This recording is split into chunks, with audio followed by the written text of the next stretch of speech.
भजन 63 उसका 1 से 5 पद तक। परमेश्वर तू मेरा परमेश्वर है, मैं तुझे यत्न से ढूंढूंगा, मैं तुझे यत्न से ढूंढूंगा, सूखी और निर्जल ऊषर भूमि पर, सूखी और निर्जल ऊसर भूमि पर।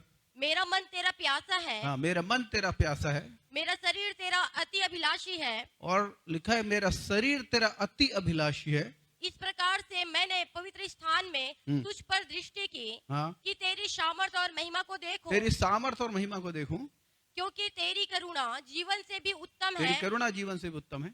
मैं तेरी प्रशंसा करूंगा, हाँ, इसी प्रकार मैं जीवन भर तुझे धन्य कहता रहूंगा, हाँ, और तेरा नाम लेकर अपने हाथ हाथ उठाता उठाऊंगा। मेरा जीवन मानो चर्बी और चिकने भोजन से तृप्त होगा, और आमीन। मैं जय जयकार करके तेरी स्तुति करूंगा। Hallelujah, hallelujah, hallelujah. हालेलुया। और दूसरे पद को हम लोग फिर से पढ़ें। दूसरा पद, दूसरा पद।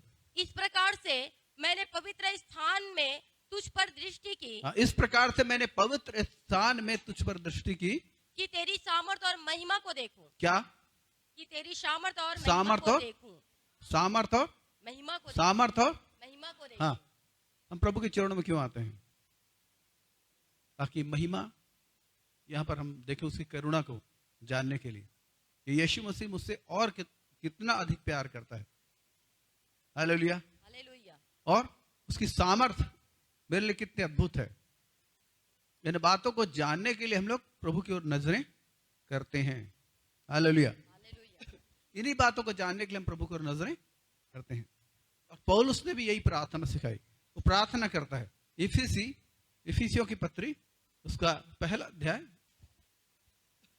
16 से हम लोग पढ़ेंगे। तुम्हारे लिए धन्यवाद करना नहीं तो छोड़ता, कहता है तुम्हारे लिए धन्यवाद करना नहीं छोड़ता, और अपनी प्रार्थनाओं में तुम्हें स्मरण किया करता हूँ, अपनी प्रार्थना में तुम्हें स्मरण करता हूं कि हमारे प्रभु यीशु मसीह का परमेश्वर, हमारे प्रभु यीशु मसीह का परमेश्वर जो महिमा का पिता है, महिमा का पिता है, तुम्हें अपनी पहचान में ज्ञान और प्रकाश की आत्मा तुम्हें दे। अपनी पहचान में परमेश्वर तुम्हें अपनी पहचान में ज्ञान और प्रकाश का आत्मा दे, और तुम्हारे मन की आंखें और तुम्हारे मन की आंखें ज्योतिर्मय हो, ज्ञान और प्रकाश का आत्मा दे, और मन की आंखें ज्योतिर्मय हो। 3 महत्वपूर्ण चीजें यहाँ पर लिखा है पौलुस आगे, कि कि तुम जान लो कि उसकी बुलाहट की आशा क्या है। उसकी बुलाहट की, उसके जब उसने बुलाया है तो किस कारण से बुलाया, किस आशा से बुलाया, बुलाहट की आशा क्या है, और पवित्र लोगों में उसकी मिरास की महिमा का धन हाँ, कैसा है। उसकी मिरास की महिमा का धन पवित्र लोगों में कैसा है, और तीसरा, और उसकी सामर्थ उसकी सामर्थ हम में जो विश्वास जो करते हम में हैं, विश्वास करते हैं कितनी महान है, कितनी महान है। हालेलुया। हालेलुया। तो पौलुस बता रहा है कि इन 3 चीजों के लिए वो क्या करता है, प्रार्थना करता है कि परमेश्वर क्या करे, विश्वासियों को ज्ञान और प्रकाश का आत्मा दे, और उनकी मन की आंखें ज्योतिर्मय हो जाए, ताकि ये महत्वपूर्ण आत्मिक चीजों को समझ सकें।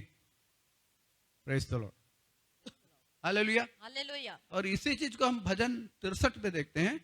और भजनकार कहता है दूसरे पद में, भजनकार दूसरे पद में क्या कहता है, भजन 63 जो हम पढ़ रहे थे 63, क्योंकि तेरी करुणा नहीं 63 का दूसरा पद, इस कारण इस प्रकार से मैंने पवित्र स्थान में तुझ पर दृष्टि तुझ पर दृष्टि की, पवित्र स्थान में तुझ पर दृष्टि की, कि तेरी सामर्थ और महिमा को देखूं, तेरी सामर्थ और महिमा को देखूं। तेरी सामर्थ और महिमा को देखूं। और 5वां पद क्या कहता है, 5वां पद उसी का, मेरी जीव मानो चर्बी और चिकने भोजन से तृप्त होगा। आमीन।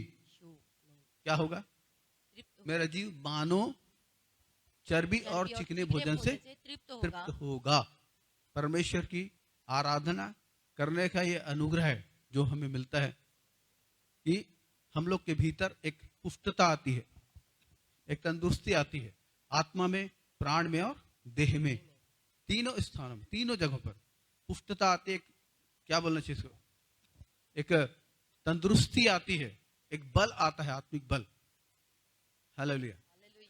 इसीलिए आप लोग न केवल इस स्थान पर आकर आराधना करें, लेकिन जब आप अकेले एकांत में होते हैं, समय निकालें कि आप मन की गहराई से आप प्रभु की आराधना कर सके। ऐसा समय निकालिए। हालेलुया। जब ऐसा समय निकालें, क्योंकि याद रखें कि यहाँ हम जो आराधना करते हो आराधना सीखने के लिए करते हैं। यहाँ जो आराधना करते हैं आराधना और इसलिए सीखते हैं कि व्यक्तिगत जीवन में जब व्यक्तिगत रीति से हम लोग रहते हैं तब हम आराधना सही रीति से कर सकें। यहाँ ज्यादा संघर्ष नहीं होता, वहां ज्यादा संघर्ष होता है जब आप अकेले होते हैं। लेकिन वहां अगर आपने जय पा लिया तो आप अपने जीवन में बड़ी महिमा में आशीषों को देखने पाएंगे जो परमेश्वर ने निर्धारित कर रखी। Hallelujah, hallelujah. तो ये आराधना क्या करती है? आराधना हमारे जीवन में उच्चता को लाती है।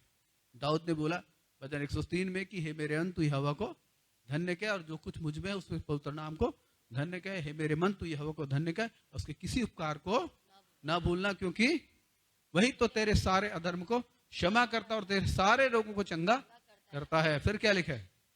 वही तो तेरे प्राण को नाश होने से बचा लेता है ना। और ऐसा लिखा है कि वो तुझे उत्तम पदार्थों से तृप्त करता है जिससे तेरी जवानी उकाब की नहीं हो जाती है। हालेलुया, तेरी जवानी उकाब की नहीं हो जाती है। आमीन, हालेलुया। तो आप देखते हैं आराधना की ये महत्व है हमारे जीवन में। हालेलुया, ये बहुत ही महिमा में महत्व है आराधना की, क्योंकि आराधना हमें बिल्कुल प्रभु के चरणों में लेकर जाती है, प्रभु की वास्तविक उपस्थिति में लेकर जाती है। आमीन, हालेलुया।